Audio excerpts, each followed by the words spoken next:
जय जवान जय किसान साथियों, आज हम बात करने जा रहे हैं मोबाइल नेटवर्क प्रोवाइड कराने वाली बड़ी बड़ी कंपनियों के बारे में।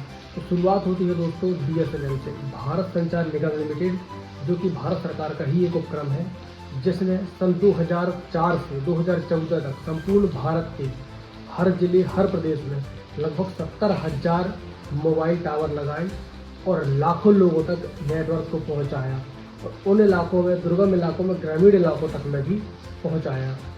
बीएसएनएल का मुख्य उद्देश्य था कि ब्रॉडबैंड और मोबाइल सेवा उन इलाकों तक भी पहुंचे जहां निजी कंपनियां नहीं पहुंचती, क्योंकि वहां लाभ कम होता था। दोस्तों, एक भारत नेट योजना काम करती है जिसकी शुरुआत सन 2011 में की गई थी, जिसका उद्देश्य था कि भारत की हर एक ग्राम पंचायत में ऑप्टिकल फाइबर को पहुंचाना था।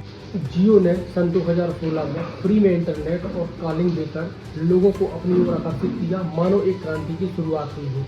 जियो, जो कि एक प्राइवेट कंपनी थी जिसे रातों रात बनाया गया था, जियो को भारत सरकार ने प्रमोट किया। बहुत सारे ऐसे निर्णय लिए, बहुत सारी ऐसी नीतियाँ बनाई गई, बहुत सारे कानून बनाए गए और उसको बाजार में ऐसे उतार दिया कि बहुत ज़्यादा तरीके से प्रमोट किया गया, जिसका परिणाम यह हुआ कि बीएसएनएल और एमटीएनएल के साथ साथ बहुत सी ऐसी प्राइवेट कंपनियां डूब गई जिन्होंने उस समय बहुत ही सस्ता डेटा लोगों को प्रोवाइड किया था। जियो को स्पेक्ट्रम नीलामी में छूट दी गई, उसे लाइसेंस शुल्क में ढील दी गई, इंफ्रास्ट्रक्चर साझा करने की अनुमति दी गई और उस समय भारत सरकार द्वारा जो इंटरनेट और कॉल में शुल्क लगाई जाती थी उसकी पूर्णतः छूट दी गई, जिसका सीधा फायदा जियो कंपनी को हुआ। और बीएसएनएल को मिलने वाला स्पेक्ट्रम सही समय पर नहीं दिया गया, जिससे वह 4G और 5G लाने में उसे बहुत देरी हुई और वह पीछे रह गया।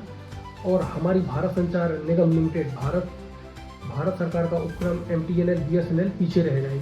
अब लोग परेशान हैं क्योंकि जियो और एयरटेल जैसी प्राइवेट कंपनियों ने डेटा को महंगा कर दिया है। जो डेटा उस समय 149 रुपये में आता था, अब वही डेटा 300 रुपये में आता है और उसके साथ 2 रुपये अतिरिक्त शुल्क हमें देनी होती है। दोस्तों, बीएसएनएल की अभी 4G सर्विस संपूर्ण देश में शुरू नहीं हुई है, जिससे हमारे पास विकल्प कम है। भारत सरकार की मौन स्वीकृति और निजीकरण की नीति के कारण ये प्राइवेट कंपनियां मनचाहा रेट बढ़ा रही हैं। टेलीकॉम सेक्टर में आज जो स्थिति बनी हुई है, जो महंगाई बनी हुई है, प्राइवेट कंपनियां मनचाहा रेट बढ़ा रही हैं, महीने को 28 दिन का बता रही हैं। ये सीधा सीधा सरकार की गलत नीतियों का परिणाम है। वर्तमान में लोगों के पास विकल्प ही नहीं है और एक अधिकार की स्थिति बनती जा रही है। जनहित की सेवाओं को निजी हाथों में देना, पहले कम रेट देने का वादा करके बाद में रेट बढ़ाना, भारतीय नागरिकों के साथ धोखा करना है। तो दोस्तों, यह जो वीडियो था मैंने बढ़ती हुई महंगाई के ऊपर और टेलीकॉम सेक्टर में जो कंपनियां अपना मनमाना रेट बढ़ा रही हैं उनको लेकर एक छोटी सी रिपोर्ट दी है। आप इस पर ज़रूर अपनी प्रतिक्रिया दें और आज के लिए इतना ही। जय जवान जय किसान दोस्तों।